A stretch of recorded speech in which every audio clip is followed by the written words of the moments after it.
Embrionni sifatini tashqi ko'rinishiga va genetik tuzilishiga qarab baholanadi. Bugun vizual ko'rinishiga qarab sifatini baholash haqida gaplashamiz. Embrion sifati haqida gapirayotganimizda biz 3 ta narsaga ahamiyat berishimiz kerak. Birinchisi mana bu blast degani pufakcha. Pufakchani qanchalik to'ldirganligiga ahamiyat beriladi va bu 1 raqamidan 6 raqamigacha bo'lishi mumkin. Qancha raqam katta bo'lsa, shunchalik uni sifati yaxshiligidan dalolat beradi.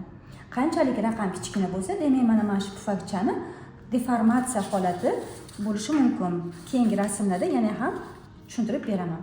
Ikkinchi ko'rsatkichi bu mana shu pufakchani to'ldirib turuvchi hujayralar, tashqi hujayralarining chiroyli, bir tekis va zich joylashishiga qarab A, B, C holatlari kuzatiladi. Va mana birinchi harfimiz to'liq blastotsit bo'lsa 5. Ikkinchi harfimiz mana bu to'ldirgan hujayralardan olinadi. Buni to'liq chiroyli to'ldirgan bo'lsa A, yaxshi to'ldirmagan bo'lsa B va juda ham kam hujayralar bo'lsa, mana ko'rib turganingizdek, bu уже C bo'ladi.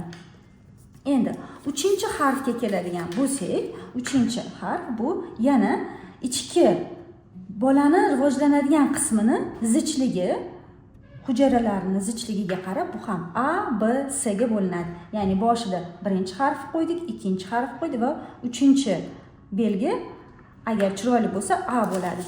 Agar bu unchalik yaxshi hujayralari kam bo'lsa B bo'ladi va juda ham kam bo'lsa C bo'ladi va sifati pastligidan dalolat beradi. Ya'ni bu embrion bilan bu embrionni bachadon ichiga ushlab ketish ehtimoli farq qiladi.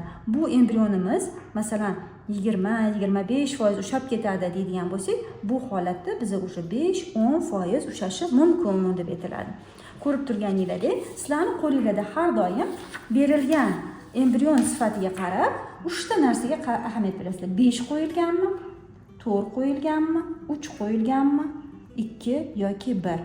Bu holatlarga qarab turib biz sifatini aniqlaymiz. Ikkinchisi A deganmi yo B deyilganmi yo C.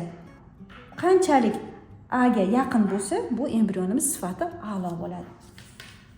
Agar sizda shunga o'xshash qanaqadir embrion sifatiga bog'liq bo'lgan savollaringiz bo'lsa, izohda qoldirishinglar mumkin.